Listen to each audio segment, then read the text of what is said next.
Halo, salam sejahtera bagi kita semua. Perkenalkan, nama saya Marcelinus Dimas Yuka Tatako dengan NIM 216-439.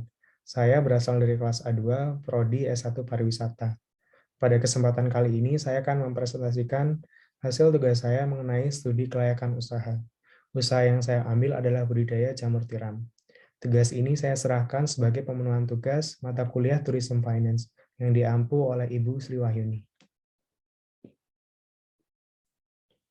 Latar belakang: meningkatnya permintaan jamur tiram untuk dikonsumsi mendorong peningkatan kesempatan usaha budidaya jamur ini. Jamur ini digemari berbagai kalangan, dan perawatannya terbilang cukup mudah. Untuk menjaga rasa dan kesegaran olahan dari jamur ini, hendaknya jamur yang digunakan adalah jamur yang dipanen dalam waktu 1-2 hari sebelumnya. Masa simpan yang rendah ini juga merupakan suatu alasan mengapa produksi jamur tiram menguntungkan, karena kebutuhan yang terus-menerus sehingga perlu produksi yang dapat mengimbangi permintaan. Cara membudidayakan. Untuk membudidayakan jamur tiram, kita perlu menyiapkan backlog dan juga kumbung. Backlog adalah media yang terdiri dari serbuk gergaji, kapur, begatul, dan lain sebagainya, yang dibungkus dengan plastik bening tahan panas dan diberi bibit jamur. Kita dapat membuat sendiri maupun membeli backlog yang sudah jadi. Berikutnya adalah kumbung. Selain media tanam, kita juga perlu mempersiapkan ruangan khusus, atau biasa disebut kumbung, untuk menyusun backlog. Di dalam kumbung terdapat selang, blower, dan juga hygrometer. Proses budidaya. 1. Persiapan kumbung. Terdiri dari sterilisasi tempat dan peralatan, serta mempersiapkan kondisi yang ideal untuk peletakan backlog.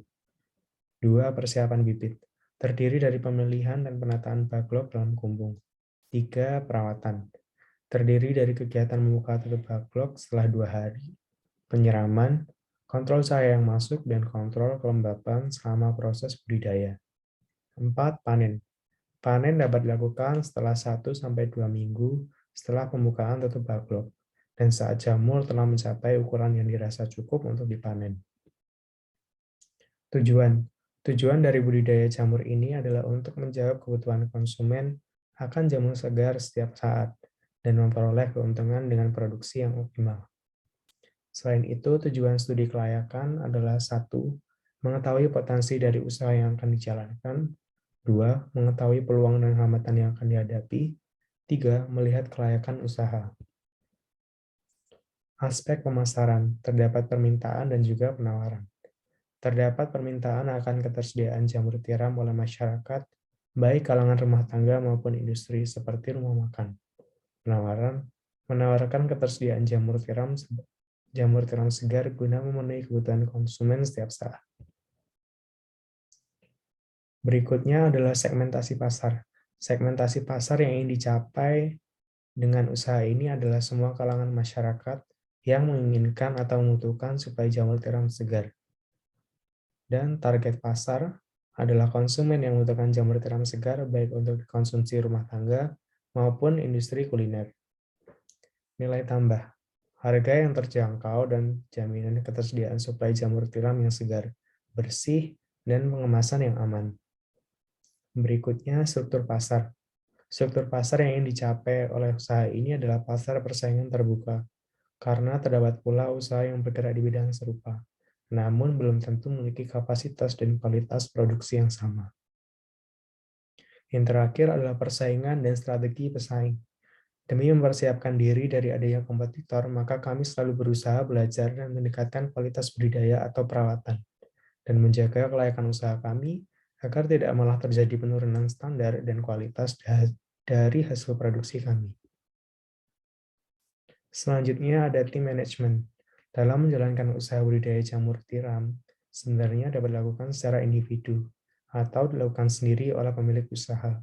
Karena setelah jamur mulai berproduksi, hanya diperlukan tenaga untuk memanen, menyiram, dan mengecek keadaan kumbung. Selanjutnya ada analis, harga pembelian bibit, lokasi usaha dan perawatan, serta mesin.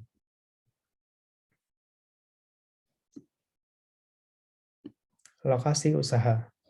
Sebidang tanah lapang milik sendiri yang sekiranya cukup untuk kumbung berukuran 3 kali 3 meter dengan daya tampung 3.000 baklok dan biaya pembuatan kumbung sebesar 3 juta. Selanjutnya, selang 10 meter dengan harga 150.000, blower 350.000, dan hygrometer seharga 100.000. Lalu terdapat pula pembelian bibit. Dengan harga per baklok bibit adalah Rp3.000 dikali jumlah yang ingin kita budidayakan, yakni 3.000. Jadi total harganya adalah 9 juta. Sementara itu, total biaya yang diperlukan untuk memulai usaha ini adalah 12.600.000 untuk kumbung dengan ukuran 3 kali 3 meter dan daya tampung sebesar 3.000 baklok. Asumsi. Biaya total satu periode adalah 12.600.000. Selama 1 tahun terjadi 2 kali periode, karena masa produktif jamur tiram adalah 5 bulan. Tetapi cukup membeli baklok saja untuk periode kedua, sebesar 9 juta. Jadi modal selama 1 tahun adalah 21.600.000. Lalu jika 1 kg jamur tiram dibanderol 12.000, maka penerimaan satu periode adalah 3.000 dikali 12.000, yakni sebesar 26 juta. Sementara itu penerimaan 1 tahun adalah 52 juta. Selanjutnya, keuntungan selama 1 tahun didapat dari penerimaan dikurangi total biaya, yakni 52 juta dikurangi 21.600.000 dan mendapatkan hasil 30.400.000. Kesimpulan, usaha budidaya jamur tiram merupakan usaha yang menguntungkan. Hal ini dapat dilihat dari laba atau hasil pengurangan antara penerimaan satu periode dengan modal satu periode yang mendapatkan hasil 13.400.000. Selain itu, tergantung skala dan kemampuan sang pemilik, usaha ini dapat dihandle oleh sang pemilik sendiri maupun menggunakan tenaga upahan.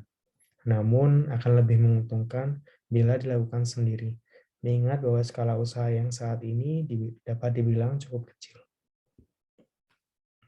Sekian yang dapat saya sampaikan, ada kurangnya dan salah kata saya mohon maaf. Terima kasih.